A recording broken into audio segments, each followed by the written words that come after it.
right, awesome. Very good, very good, very good. Great, excellent. Thank you very much for the nice introduction, Pastor Jariah. And just want to, I know what some of you are thinking. Brother Barry, why are you hugging the wall over here and coming up on stage? Why don't you just bound up like Pastor Donnie, Pastor Jariah?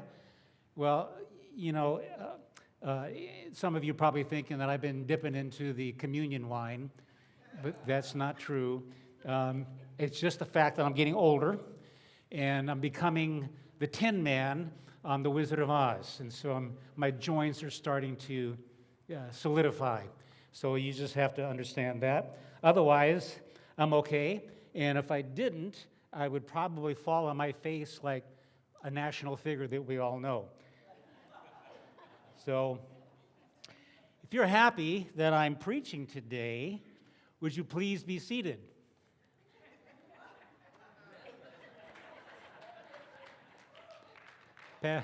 Pastor Donnie, it's unanimous. Like, wait a minute. There's a lady standing in the back. It's my wife. Oh, okay. Great, excellent. Thank you very much. Thank you very much. I want to thank Pastor Donnie for giving me the opportunity once again to preach from the pulpit that God has given him. And he has used it tremendously over these last years in blessing so many people. My wife and I have known Pastor Donnie and his wife Jamie for years and years. And I can tell you, after 40 years of ministry, I'm going to lean my back against this side here. After 40 years of ministry, and I've met scores and scores and scores of pastors and missionaries and evangelists, I can tell you that Pastor Donnie and his wife Jamie are right at the top of the list of people in ministry that we love, admire, and respect. I can tell you that right now. And so we have at this church, and that's one of the things that drew my wife and I here, is that you got a great staff here. Pastor Donnie and Jamie are friendly, they're approachable, they're funny, and they're humble. You can talk with them, and they don't have an arrogant air about them. And I want to mention also Pastor Jariah and his wife Kayla.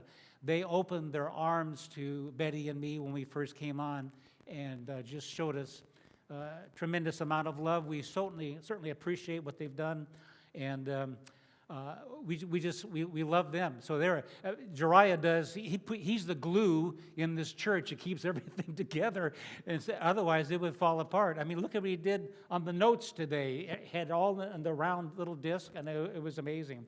And so the only thing that I have against Jariah and Kayla is that they're trying to force me to put an app on my phone, and I just refuse to do that.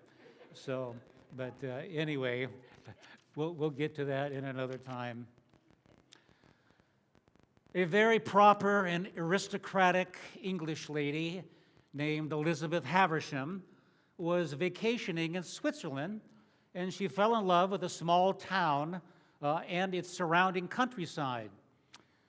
She asked the pastor of a local church if he knew of any houses with rooms to rent that were close to town, but still out in the country a little bit.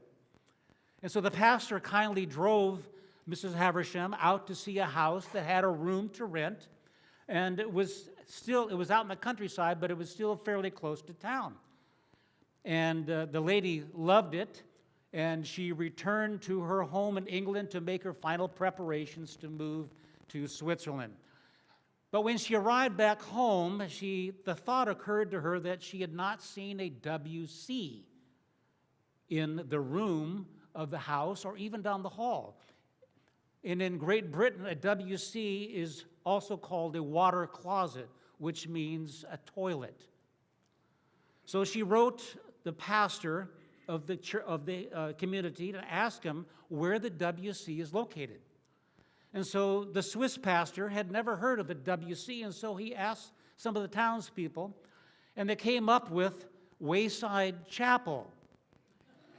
So thinking that the English lady was asking about a country church to attend near her new home, the pastor responded to her with a letter, said, "Dear Mrs. Haversham, I look forward to your move. Regarding your question about the location of the WC, the closet WC is situated only 2 miles from the room you have rented. It's in the center of a beautiful grove of pine trees. The WC has a maximum occupancy of 229 people, but not that many people usually go on weekdays. I suggest that you plan to go on Thursday evenings when there is a sing-along. The acoustics are remarkable, and the happy sounds of so many people echo through the WC. And it is said that even the most delicate sounds can be heard by everyone there. Sunday mornings are usually very crowded, so the locals tend to arrive early. They bring their lunches to make a day of it. And those who arrive early, just in time, can usually be squeezed into the WC before things begin, but not always. So best to go early if you can. And it may interest you to know, Mrs. Haversham, that my own daughter was married in the WC. And it was there that she met her husband. I remember how everyone crowded in to sit close to the bride and the groom. There were 2 people to a seat, normally occupied by 1. But our friends and family were happy to share. I will admit that my wife and I felt particularly relieved when it was over. Because of my responsibilities in town, I can't go as often as I used to. In fact, I haven't been in well over a year, and I can tell you that it pains me to miss regularly going to the WC. Let's plan on going together when you come to Switzerland for your first visit. I can reserve us seats where you'll be seen by all. I'm going to see a show of hands of how many of you believe that you're satisfied with your walk with God. You're like this with God. Let me see a show of hands. Are you satisfied? Okay. How many of you want to get closer to God? Let me see your hands. Okay, there's ushers. There's a couple of people over here in this row. Would you please usher them out?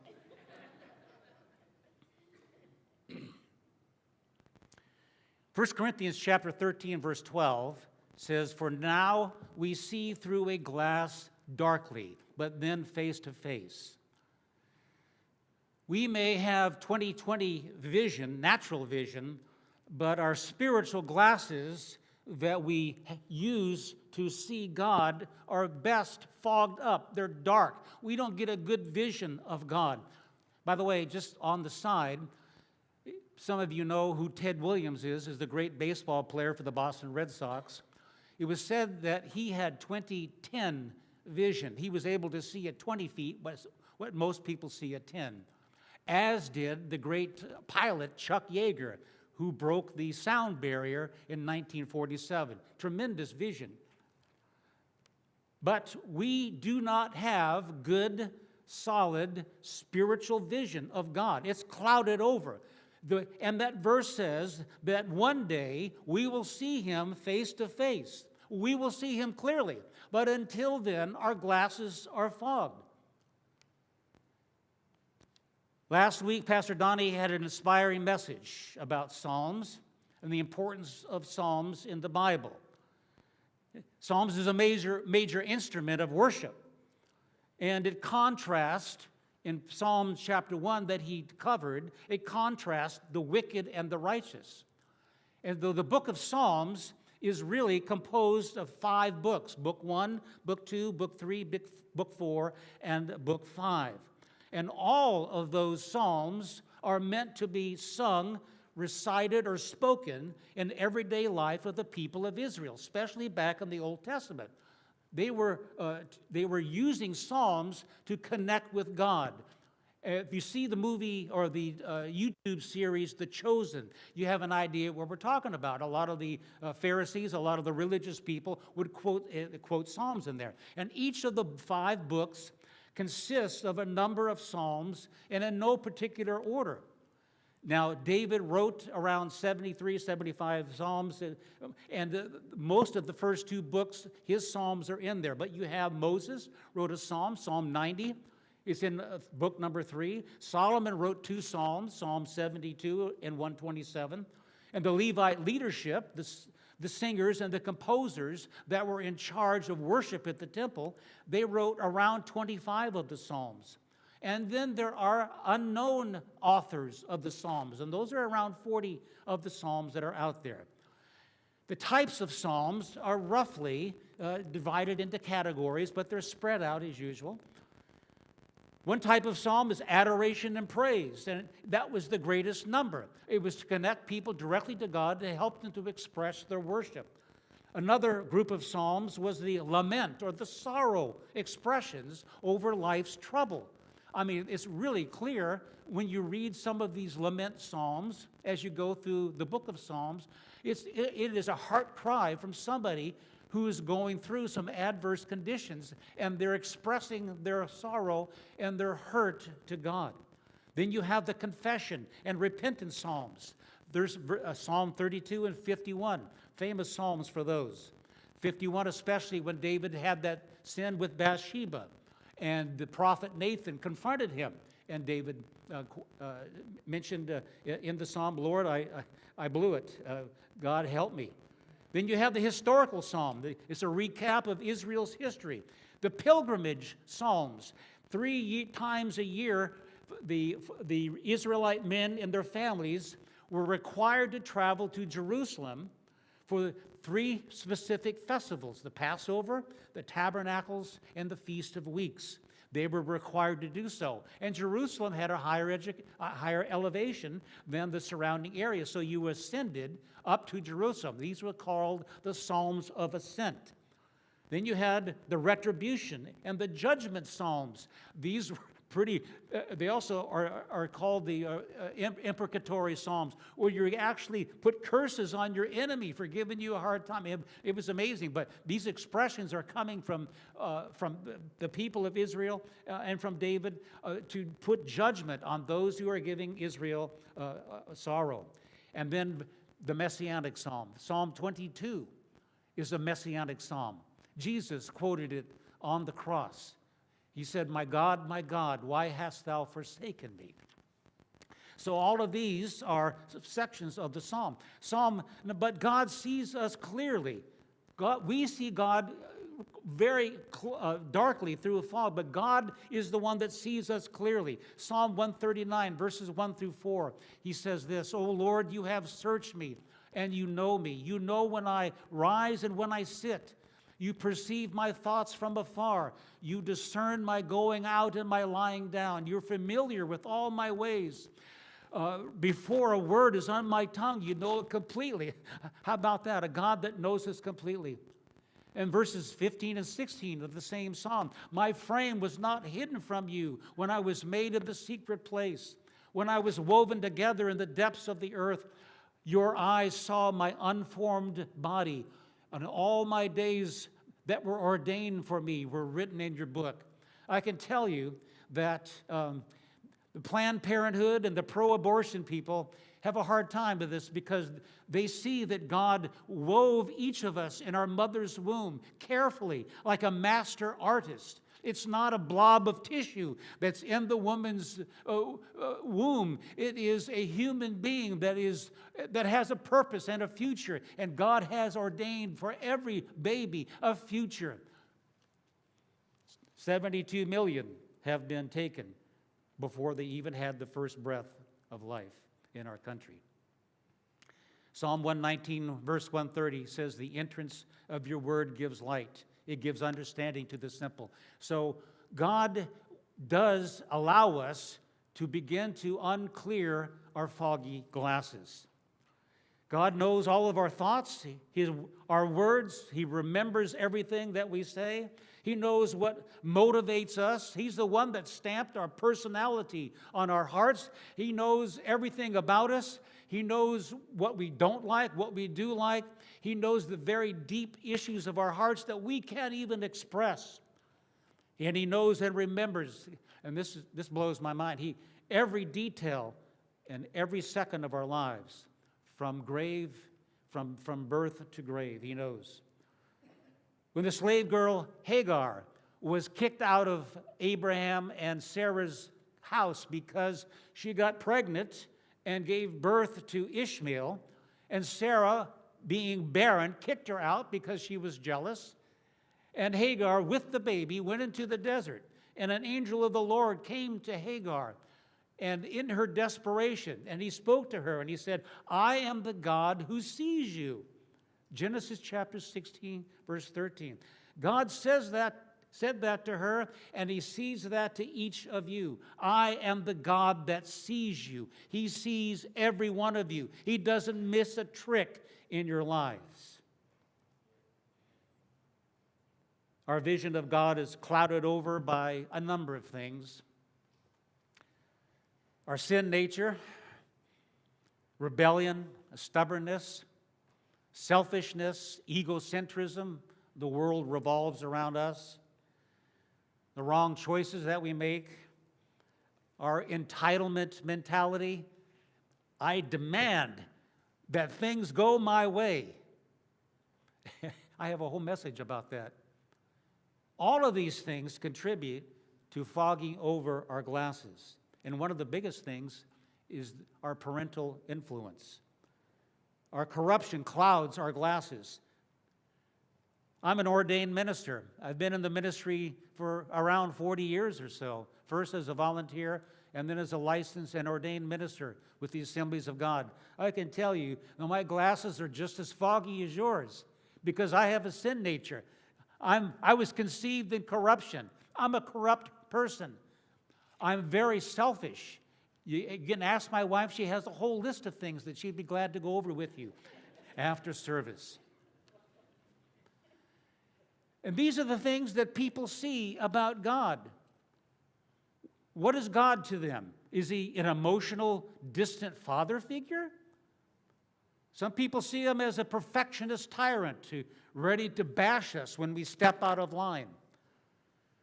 Some people see God as an unforgiving judge who stores up all of our mistakes in a bottle. And then when we stand before him one day in heaven, he dumps them all at our feet and he goes, I can't believe what a mess you made of your life. Some people see God as a divine puppeteer who sarcastically moves the strings, manipulating our lives. And some people see God as a heavenly Santa Claus who is immediately willing to answer every prayer that we have and meet every need that we have. You know, put a quarter's worth of prayer in, pull the plug, and out comes a blessing. No matter what the consequences are for ourselves or others. That's why oftentimes God tells us in our prayers, wait or no, because he knows the answers to the prayers that we're asking can cause great harm to our lives. This past Tuesday, my dad would have been 111 years old. In 1903, the Wright brothers, Orville and Wilbur, took off from Kitty Hawk, North Carolina. Actually, the place was Kill Devil Hills. That's the name of the place. Kitty Hawk was right next door. They were the first to fly a manned, engine-driven airplane. 10 years later, my dad was born in 1913. He was born in a little town near Springfield, Massachusetts. Springfield is the origin, the town where the game of basketball was invented in 1891 by James Naismith. The president at the time in 1913 was Woodrow Wilson. My dad died of COVID in January of 2021. He lived 107 and a half years. One of the oldest World War II vets. And you know, from 1913 to 2021, he saw a lot of changes in this life. His family life was not good. His mom and dad were first-generation Americans whose parents came from Czechoslovakia. His parents spoke Czech when they got into arguments, which was often. They were emotionally distant from my dad. My dad can't remember his mom or his dad ever putting their arms around him, hugging him, and telling him, Charlie, I love you, and I'm proud of you. My dad was the oldest of 3 siblings. The youngest was a sister, 10 years younger, and the middle child was named Jimmy. He was a Down syndrome child. And back at the beginning of the 1900s, in the early 20th century, there were no resources in the public arena to help take care of Down syndrome children. So Jimmy grew up in the house, and my dad remembers telling me one time, he goes, every time I got away from school, when I left school, I knew I had to go home and take care of Jimmy. I had to protect him from hurting himself and from hurting people in the neighborhood. The Catholic Church, in some instances, felt that when you had a child like that, there was a good reason. You blew it, and God cursed you with the child that was Down syndrome. And so I understand what my dad told me, that the Catholic Church refused to give communion to his parents, and that was it. His parents said that we're no longer associated with the church. There's no such thing as a God. And so it was a godless household. My dad was the first to go to college. He graduated in 1936, got a job up in upper part of New York City called Yonkers. And when the World War II broke out, he enlisted as a prisoner guard. I'm sorry, he was a military policeman. I'm starting to sound like somebody else, aren't I? He was a military policeman. Sorry. And he was under General George Patton in North Africa. And when the German prisoners were captured by the American forces, my dad was one of the ones responsible for getting them together, making sure that they were kept, and he would take them on the train to Morocco, and from Morocco they would board a ship, go across the Atlantic, drop them off in America, and they were sent to camps in America all over the place. My dad would get back on the ship, go back across the Atlantic Ocean, and then get back into North Africa. And you got to remember, back in World War II, there were a lot of German U-boats with torpedoes. And so my dad survived all of that. After the war, he met and married my mom in 1946 in Baltimore. It was the big band era. Glenn Miller, Tommy Dorsey, Benny Goodman, Mick Jagger and the Rolling Stones, Madonna. No. In 1947, my dad became an officer. He was stationed at Fort McNair, right outside Arlington National Cemetery. My sister was born in 1947. My parents looked at Arlington and they said, this is where we want to be buried, and that's where they are today. My dad got transferred to Germany in 1948. In 1949, I was born in Germany, became a naturalized citizen. My growing up years, I traveled from military duty station with my dad to another military duty station. I never had a hometown until junior high. My dad's good qualities: he never cheated on my mom. He never abandoned the family. We always had food and shelter. I never saw him roaring drunk. He was not an alcoholic, thank goodness. He loved sports, and he encouraged me to get involved in sports, and he taught me a lot about baseball. He went to all of my games, my football games, baseball games, my tennis matches. He was there to support me, and it was a real blessing to see him. And he was very, very disciplined. He was a hard worker, very responsible. You give him a job to do, and he would get it done. You didn't have to worry about it. And he instilled that discipline and hard work in me that has carried me all of my life. I can tell you that. But my dad's not so good qualities. There was no spiritual upbringing. God's name was used as a curse word in the home. And he was also emotionally distant. I can never remember my dad hugging me, telling me he was proud of me, or that I love you. He had an explosive, violent, and unpredictable temper. The last duty station he was at was a tiny little fort north of Chicago, right on Lake Michigan, is called Fort Sheridan. The military housing were shoe boxes. I mean, they were small. So any stress and pressure from outside work was compounded because you're in a small facility. You're in a small home. Upstairs, we had 3 small bedrooms and a bathroom. That was it. Downstairs, we had a small living room, and we had a small kitchen, a small dining room. The kitchen was small, and then the basement.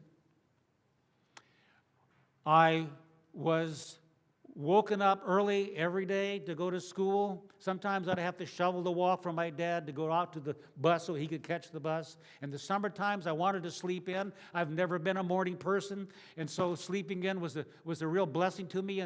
But oftentimes, my mom and dad would enroll me in swimming classes, and I would I would go, but it was reluctant. I had a hard time waking up. And I remember one morning, my mom, I was in the kitchen with my mom, and she said, Barry, you gotta wake up. Your dad, wants you to be awake. He wants you to look alert, And as soon as she said that, my dad came around the corner, and I could hear him doing this. And he came right over to me and started just slapping me. I mean, I was right over, there's a bowl of cereal there. He slapped my face into the cereal bowl, kept hitting me back and forth on my head and my neck, my shoulders. My mom had to pull him off. She said, Charlie, stop it. What are you doing? I can guarantee you, after that, I was awake. And that wasn't the only time something like that would happen. We walked on eggshells in my home. My sister and I, at night, in my bedroom and her bedroom, we would rock ourselves to sleep because of all the anxiety. Back and forth. I was back and forth like this. My sister would get up on top of her head and do this. So my vision of God was based on my family. God was distant. He didn't really care for me, and he was finally, really, basically disappointed with me. And a lot of us here have negative backgrounds. And it takes a long time for us to get a clear picture of God, even after we're saved. It takes years of God working on us. And one of the main ways that God uses to help us clear up our foggy glasses so we can get a clearer picture of God is, of course, His Word. And I mentioned this before, Psalm 119, 130. The entrance of your Word gives light. It gives understanding to the simple. Psalms helps us to better get a clearer picture of God. That's one of the main ways, main uses that God has for that. And there are 3 particular themes that are in the book of Psalms that stand out to me. And I want to go over them pretty briefly. How to help clear up foggy glasses, H-O-W. The H is humility, putting God and others before yourself. Our youngest son, Andrew, had 6 years of active duty in the Air Force. He was at Hill Air Force Base in Utah, Salt Lake City, and then at Edwards Air Force Base down in Southern California. While he was at Hill Air Force Base, he was an electrician specialist for the F-35s, the main, the Top Gun fighter jets that are still out there.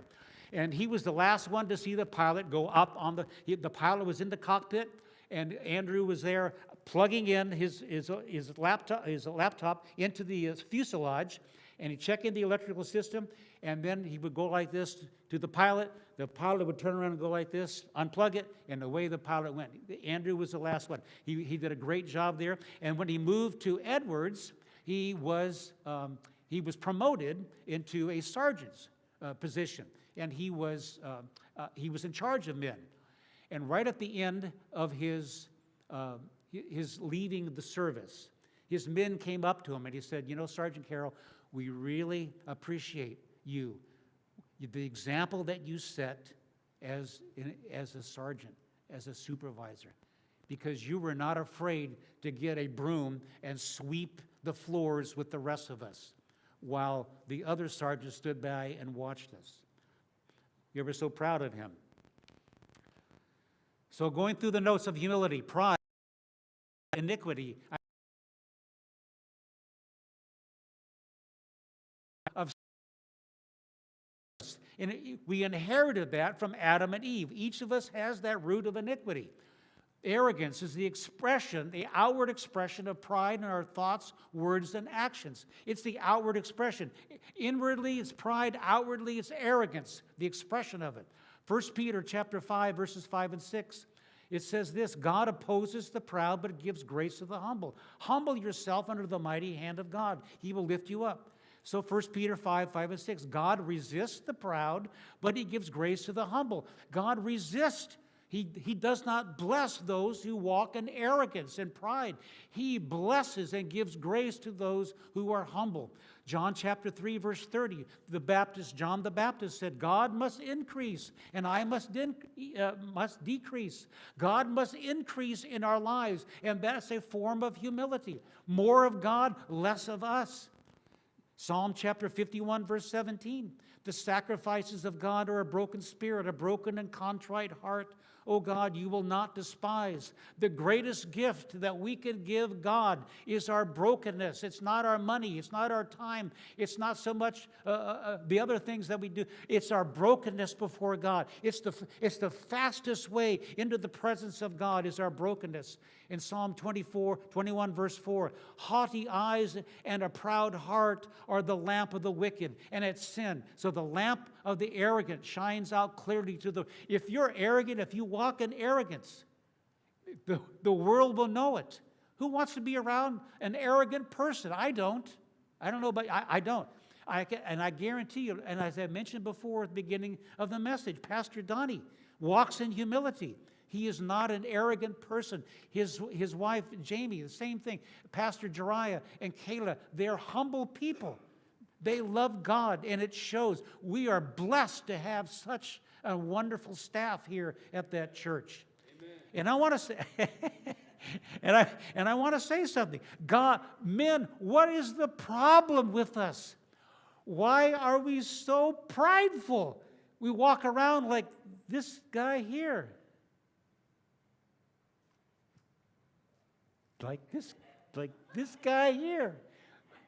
Like a rooster strutting around in our pride. Our family looks to us for comfort and peace and direction and acceptance and love. And we resist that oftentimes because we are prideful. You notice the last part of that, replace TAP with TAC. TAP is testosterone accelerated pride. And that's what the men have. That's what we struggle with. TAC is thanks, apology, compliment. Men, we let the air out of the TAP with our thanks to our wives and to our kids. Thankful to your kids. Pick out things that are small and say, thank you for that. My wife's a great cook. I say, thank you, honey. Every Sunday she makes breakfast for me, and I get on the phone call with the district office and we pray over things. But my wife is there making the breakfast, and every Sunday, thank you, honey, for putting the breakfast together. She's awesome. She's great with our finances. She organizes things. It's wonderful. So I want to give her thanks for that. And I want to give her compliments. And when I do something wrong, it's to apologize. I'm sorry. And it's a struggle for men to do that. It's a struggle for us to apologize to our wives. It's a struggle for us to give compliments, because we're wanting it so much from other people. Begin to give it out first, and it will come back to you. I remember when I hate to fast, and I remember when I was in 1982, I was teaching at the school, Capital Christian High School, and I wasn't married yet, and I was past 30. I'm going, and people were telling me, Barry, you're never going to get married, so you might as well just call it quits. So I said, no, I'm not going to do that. So one spring week, when we head off, I jumped in my 74 Volkswagen van, headed down the road, down to the San Luis Obispo area to a God-forsaken beach with just surfers and people that showed up there. And I didn't eat the whole week. I took the middle seat out of my 74 van and I slept on the floor there with an air mattress. Meanwhile, people would drive in with their vans, good-looking girls, and I'm thinking to myself, oh, God, this is not what I want. This is not what I signed up for. Please help me, Lord. And when that week finished and I was starving to death, I got back into Sacramento and I said, God, I'm humbling myself before you. You know I don't like to fast, but God, I need your help. And not long after that, Betty comes walking into my Sunday school class, about a couple months later. So God answers prayer.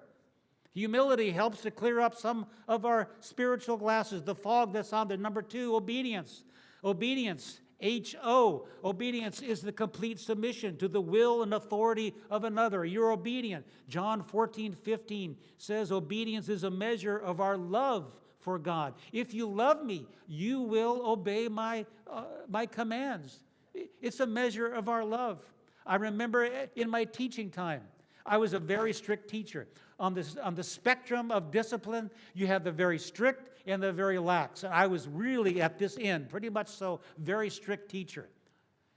And at the beginning of the year, I would make up a whole packet of Mr. Carroll's classroom rules, put it together, give it to my students, and the students would they would take it home, the parents would read it, sign it, the students would sign it, give it back to me. I would make a mark in my grade book that they did it, and then give it back to them. They would have it with them every time they're in the classroom. And one of the rules was don't write notes in my class.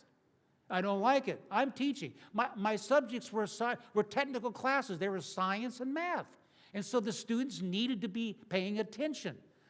And I remember that morning, this poor little girl, I'm facing the classroom, and she's on the front row, on the right, the very front seat, and she's busily writing down. I knew she was writing a note.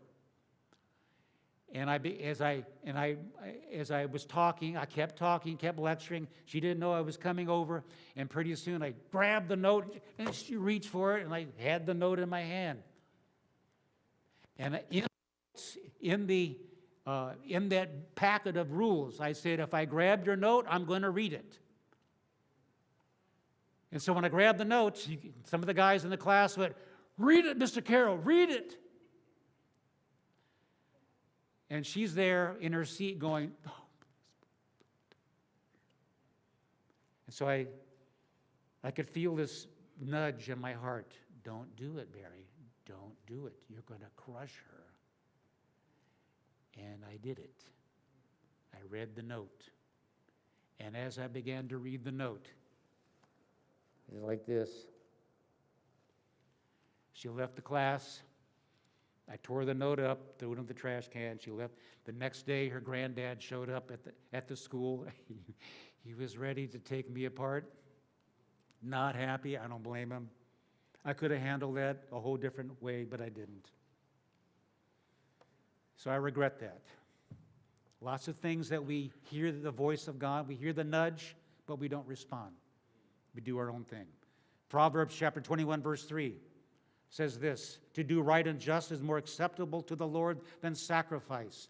More acceptable to God than sacrifice. Your time, your talent, your treasure. Those of you that have been doing the fireworks booth, God bless you in this heat. That's your time.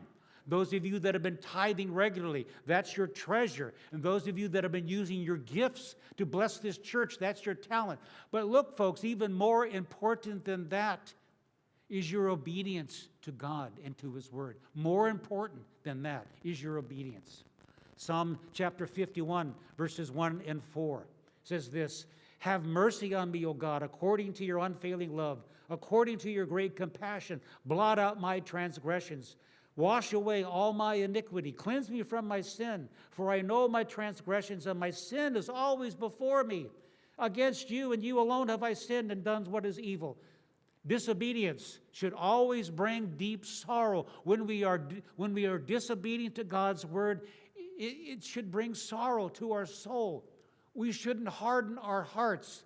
There is such a thing as a seared conscience, where you ignore the voice of God and continue to be disobedient. There will come a time where God will no longer speak to you, and your conscience will be seared. Psalm 119, verse 60. I will hurry and not delay to obey your commands. Delayed obedience is disobedience. Psalm 32, verse 8. God delights in teaching us and directing our steps. I will instruct you and teach you in the way you should go. I will counsel you. God delights and showing us the way. He's not a God that's up there away from us and saying, you're on your own, folks. I'm not interested in your life. You're going to do it. You're going to make or break it on your own. No, that's not the God that we serve. The God that we serve is with us. He is for us. I was told that one of our founding fathers Thomas Jefferson was a deist. And a deist is someone who God creates us, but then he takes his hands off us. That's not our God. That's incorrect theology. God created us in our mother's womb, and he's with us every step of the way, all through our lives. He's concerned about us. He wants our success. He's watching over you. Am I making sense? Oh, okay. And how do we know that it's God that's leading us in his will? There's three things. It's the Bible, first of all. The more you're in the Bible, the more you can hear his word. Secondly, godly counsel. Going to someone who you know is a godly person, Pastor Donnie, Pastor Jariah, others that are here that are in the leadership staff, they're godly people. Go to them for advice. And then, of course, the still small voice. Isaiah chapter 30, verse 21. Whether you turn to the right or to the left, your ears will hear a voice behind you saying, this is the way, walk ye in it. God's voice will always be peaceful, gentle, and truthful. God will always lead you that way. And then there's the blessings of obedience. Psalm 103, verses 17 and 18. But from everlasting to everlasting, the Lord's love is with those who fear him, and his righteousness with his children's children. Your children's children will be blessed because of your obedience. With those who keep his covenant and remember to obey his precepts. His love. You will experience God's love. In your obedience, it opens up your spirit to receive his love. And the fog in your glasses becomes a little clearer. And then Psalm 128, verses 1 through 4. Blessed are all those who fear the Lord, who walk in his ways. You will eat the fruit of your labor. Blessings and prosperity will be yours. Your wife will be a fruitful vine. Your sons will be like olive plants around your table. Blessed is the man who fears the Lord. Peace and prosperity in and out of your home. If you are an obedient person, there will be peace, blessings of God, peace in your home, peace with your wife, peace with your spouse, peace with your children and grandchildren too, and great-grandchildren. How many of you are great-grandchildren? Oh my goodness, blessings on you. And then, of course, W is the worship, giving honor, respect, and devotion to God. When I was lost, when I got out of the service in 1975, I came out west to California, the land of fruits and nuts, and I was wanting to experience everything that was out here, the sun, the fun, the ladies, everything. God got a hold of my heart. I ended up in Chico, and a brother there in Chico had just finished getting busted selling drugs to a narc agent. And in his lawyer's office, and there are saved lawyers, by the way, there are not many, but there are out there, he led this person to the Lord. I still remember his name, Danny Martin. And he would visit me every once in a while through mutual friends. And he'd look at me and say, Barry, this is not good. You're aimless. You're walking around. You don't know what's going on. And you're smoking dope. You're high all the time. So he said, I want you to join me at church. I said, okay. He said, this Sunday night. I said, okay. All right, Danny, I'll be there. And I walked through the door Sunday night, Pleasant Valley Assembly of God, and all these people were raising their hands and worshiping God with all their heart. They were yelling to God, I love you. Lord, I praise you. I worship you. And I thought, this is the strangest bunch of people I've ever seen.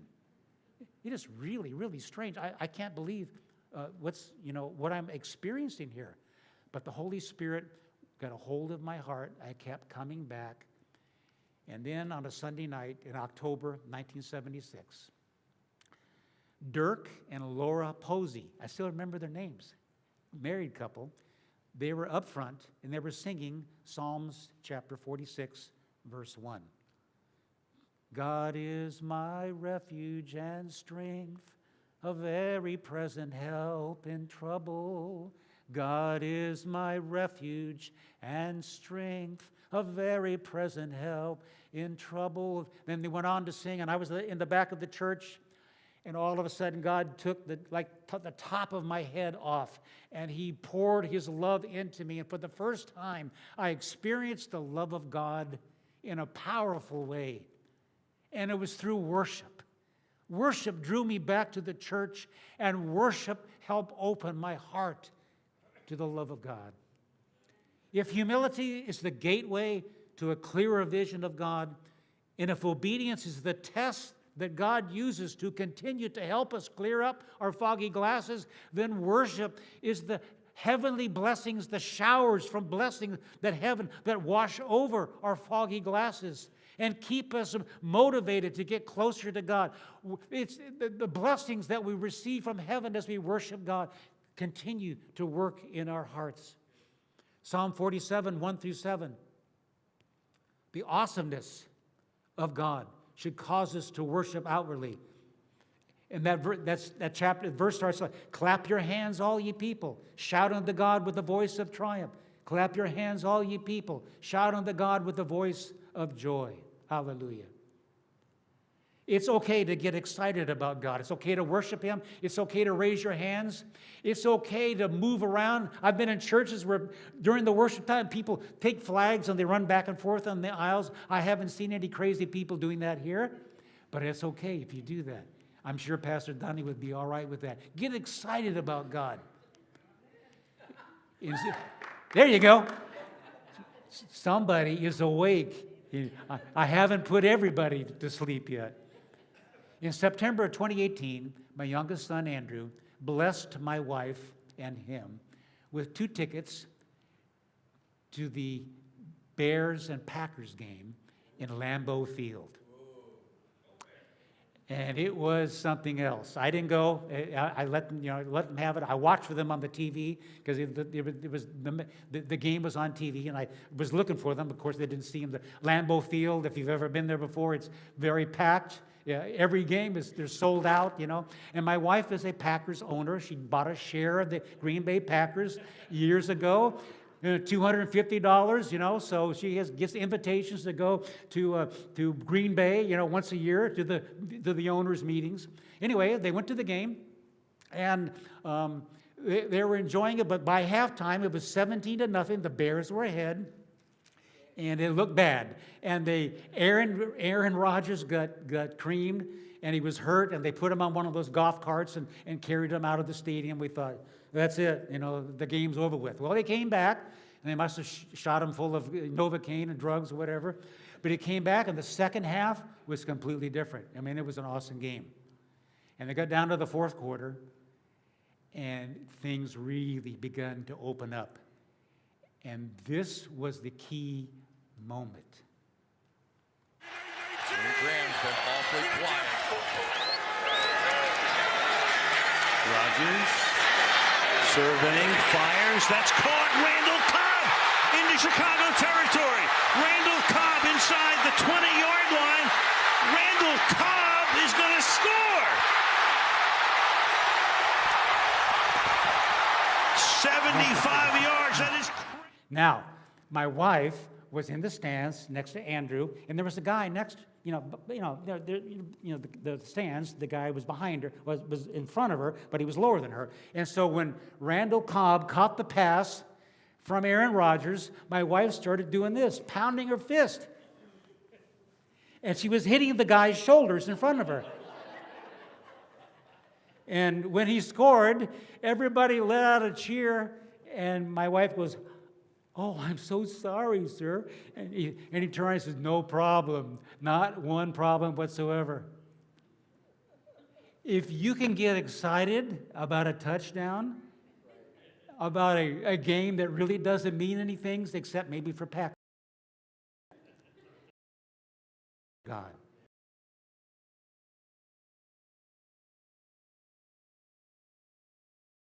Down.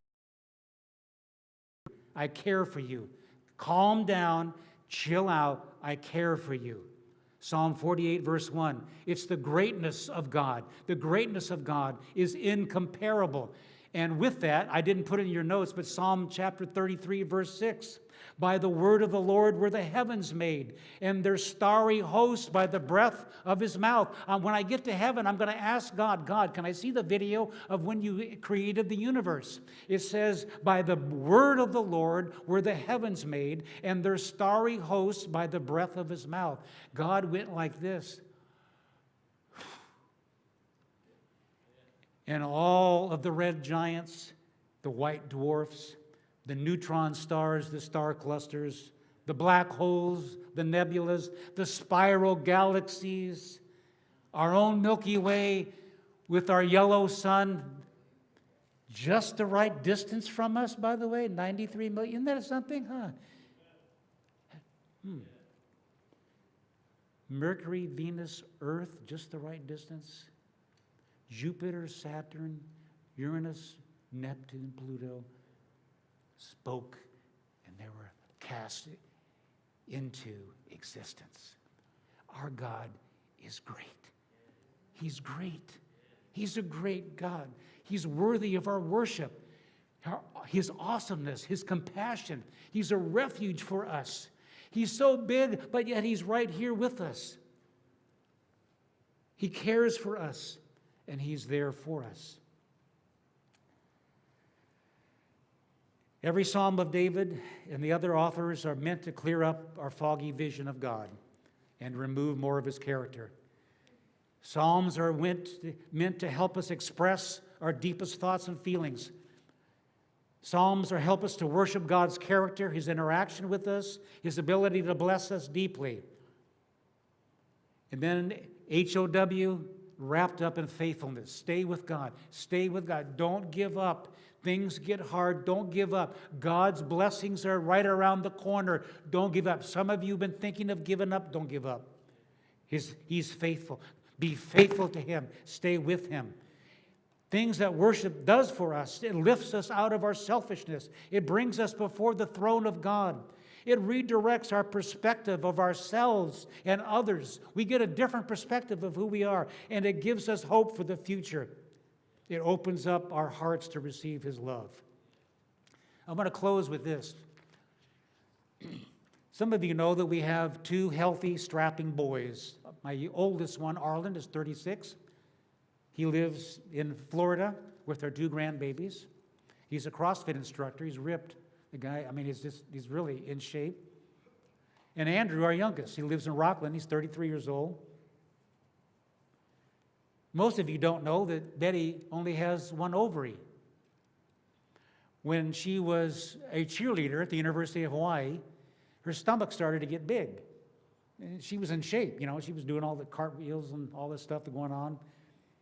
And her stomach got big, and so she went in and checked with the doctor, and the doctor said to her, it appears that you have a softball-sized cyst on your left ovary. I'm going to have to do surgery. Surgery happened. Betty woke up in the hospital. The doctor was there, looked at her and said, Miss Wheat, unfortunately, I had to take your left ovary out. You still have your right ovary. There's still a possibility, very slim, that you will have children. When I met my wife in '83 and we started to get serious and looking towards marriage, she told me about it, and I said, that's okay. I understand God is there. I love you, and I choose you to be my wife anyway. If it doesn't happen, we'll adopt. After 3 years of marriage, we started to really get serious about trying for kids. Nothing was happening. After much prayer and prophecy over my wife from people in the church at Capital Christian and some medical advice, in July of 1987, I was on a construction site, and the phone call came to one of my supervisors. He said, Carol, your wife's on the phone. I get it, got over to the phone. She says, I'm pregnant. In February of '88, Arlen was born. Before then, we had the Lamaze class. I think it was the same person that maybe Pastor Donnie had. She was a leftover from the 60s flower children in San Francisco. Because I remember telling her, I said, well, now, in the Lamaze class, I said, ma'am, what happens if there's a C-section? And her eyes got big, and she walked over to me, and she said, We section grapefruit. We don't section women. Okay. Sorry. Then, closer to the delivery, increased contractions at the hospital. The night before the birth, I hadn't had dinner for a while, so I grabbed a couple cans of almonds. I was sitting there eating almonds. The nurse who was attending to my wife, during one of the contractions, I didn't get there all the way, and the nurse goes, put those down and get over here. And so I did. I tried to stay on there. And in between contractions, things settled down, so I went back to eating almonds. The door opens, the doctor comes in, and he looks at me, he says, "What are you doing?" I said, I'm eating almonds. He says, "Well, don't be a hog. Give me some."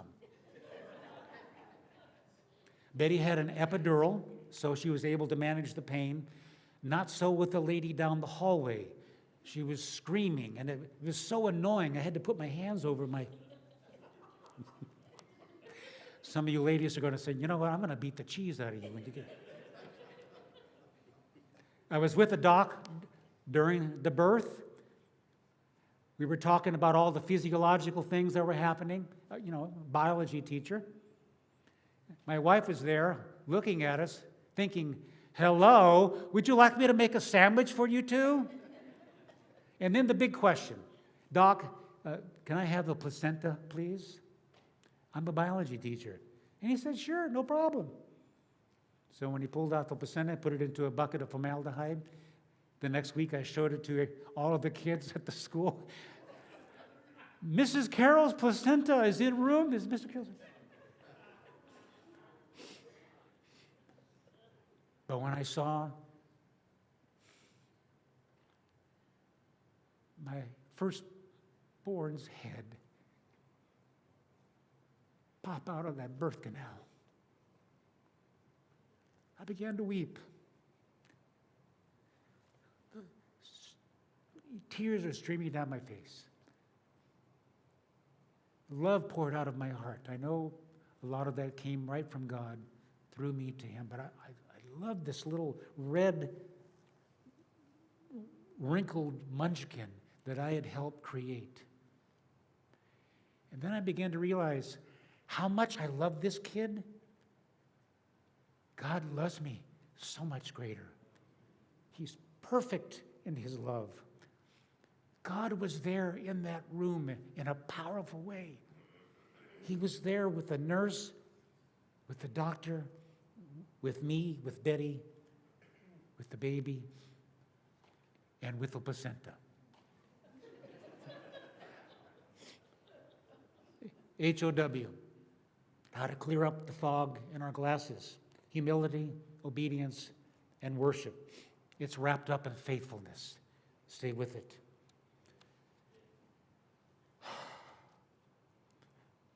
This fall on the TV, you're going to hear these words when the NFL season starts. Are you ready for some football? Today, I'm going to tell you, are you ready for some worship? Because when we finish right now, I want a song to come up. I'd like all of us to stand up and begin to worship God when the song comes up. It's a familiar song. The words will be on the screen. Let's get into worship. And then afterwards, when the song is done, we're going to open up the altars for people to come forward in prayer to help clear up the fog in their glasses and to see God more clearly.